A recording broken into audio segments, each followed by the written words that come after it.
Détourne tes yeux de moi, car ils m'ont vaincu, me font peur. Cantique 6,5. Lorsque pour la première fois le bien-aimé trouve gracieuse la créature rachetée, c'est lorsqu'il discerne dans ses yeux les fenêtres de l'âme, la sainte colombe. Cantique 1,15.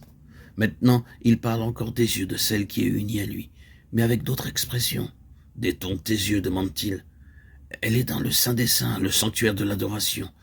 Les séraphins se voilent la face en disant « Saint, Saint, Saint est l'Éternel des armées ». Ésaïe 6,3. Une figure voilée convient à l'adoration, la présence d'un Dieu saint. Le respect et une sainte frayeur sont comme la marque de ceux qui sont admis en la présence du Dieu saint. Détourne tes yeux de moi, car ils m'ont vaincu, littéralement pris d'assaut. En présence de Dieu, elle est dans le lieu de la puissance. Là, les yeux tournés vers Dieu, et qui expriment l'insigne faiblesse et la dépendance de la créature, sont tout-puissants sur l'Éternel. Le bien-aimé est vaincu par cet appel muet, par un seul regard de celle qui s'est réfugiée en lui. Aussi ne peut-il autrement que lui répondre « Me voici ». Et il se tient à ses côtés dans tous ses combats.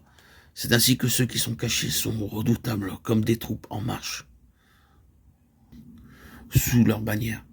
Car ils sont puissants, ils peuvent prévaloir auprès de Dieu. Le grand Dieu puissant est terrible, Deutéronome 10, 17. Terrible contre les légions des ténèbres, Psaume 108, 35. Détourne ici tes yeux de moi, car ils me font peur, dit le bien-aimé.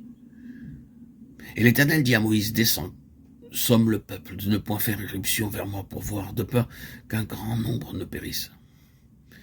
Et il lui dit une seconde fois, descends, que les sacrificateurs et le peuple ne fassent pas irruption pour monter vers l'Éternel, de peur qu'il ne les frappe. Exode 19, 21-24.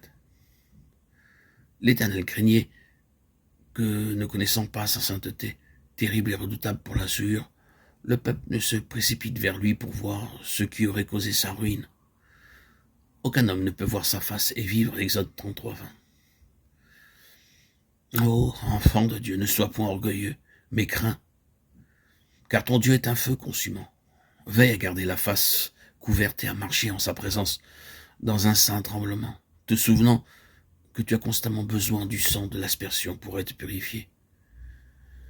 Les paroles du bien-aimé détourne tes yeux peuvent aussi impliquer une certaine maturité de la foi qui permet de marcher devant Dieu sans comprendre. Ésaïe 42, 19. Une connaissance assez développée pour qu'on soit heureux de marcher sans voir, sans savoir, sans essayer de percer les desseins divins. Tel l'enfant insubordonné qui veut savoir avant de se confier en son Père. L'âme qui connaît Dieu peut attendre qu'il lui plaise de révéler ses desseins. Enfin, on peut voir ici une leçon donnée par le bien-aimé à celle qui demeure en lui. Il ne convient pas qu'elle regarde vers lui comme si elle était séparée de lui, en dehors, mais plutôt qu'elle regarde par les yeux du bien-aimé, qu'elle voit sous le même angle que lui et selon son bon plaisir.